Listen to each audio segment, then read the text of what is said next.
என்ன யூசுவலா ஃபாலோ பண்றவங்களுக்கு தெரியும். நான் வீக்லி ஒன்ஸ் மல்டிகிரெயின் தோசை செய்வேன். ஸோ இந்த வாட்டி இந்த பேட்டர் எப்படி பண்ணலான்ட்டு பார்க்கலாம். ஃபர்ஸ்ட் பார்த்தீங்கன்னா, நானு கார்ன் தான் எடுத்திருந்தேன்.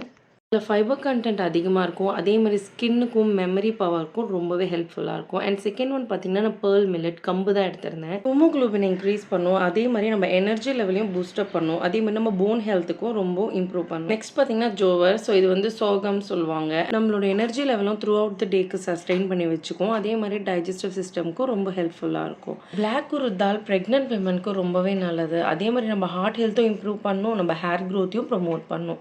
அண்ட் லாஸ்ட் ஒன் என்னன்னு பார்த்தீங்கன்னா, இது குதிரவாளி சொல்லுவாங்க.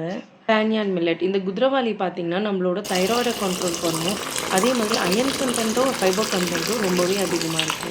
நான் ஒரு கப் காட்டியிருப்பேன். நீங்க எந்த கப் எடுத்தாலும் அதோட மெஷர்மெண்ட்லயே ஈக்குவலான ரேஷியோல எல்லாத்தையும் ஆட் பண்ணிக்கோங்க. அப்புறமா 3 ஹார்ஸ் வாட்டர்ல கொஞ்ச நேரம் சோக் ஆகட்டும்.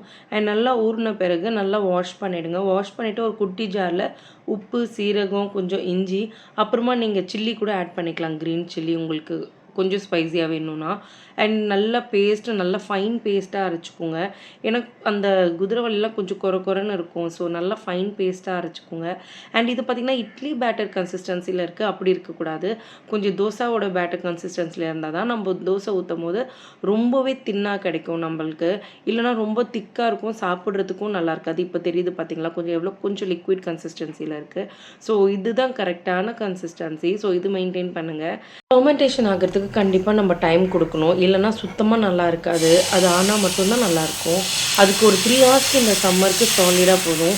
அண்ட் அப்புறமா நம்ம கீ இல்ல ஆயில் வச்சு சுட்டா தான் நல்லா கிரிஸ்பியா கிடைக்கும். அண்ட் டேஸ்ட்டும் ரொம்ப சூப்பரா இருக்கும். அண்ட் கண்டிப்பா நீங்க வீட்ல வீக்லி ஒன்ஸ் ட்ரை பண்ணுங்க. ஸோ நான் அழகா தோசை எல்லாம் ஃபினிஷ் பண்ணிட்டு, நாங்க எல்லாம் டெர்ரஸ்ல உட்காந்து சாப்பிட்டோம். அண்ட் என்னோட கிட்ஸும் ரொம்ப ரொம்ப விரும்பி சாப்பிட்டாங்க. அண்ட் நீங்களும் ட்ரை பண்ணிட்டு உங்களுக்கும் இந்த டேஸ்ட் எப்படி இருக்குன்னு கண்டிப்பா எனக்கு சொல்லணும். நெக்ஸ்ட்டு கண்டிப்பா நான் நவதானியங்கள்லாம் வச்சு நம்ப அந்த தோசை ட்ரை பண்ணலாம். ஸோ அது பண்ணிட்டு எப்படி இருக்குன்னு நான் சீக்கிரமா அப்லோட் பண்றேன். அண்ட் நீங்க இது எப்படி இருக்குன்னு எனக்கு கண்டிப்பா கமெண்ட்ல சொல்லுங்க. பாய்.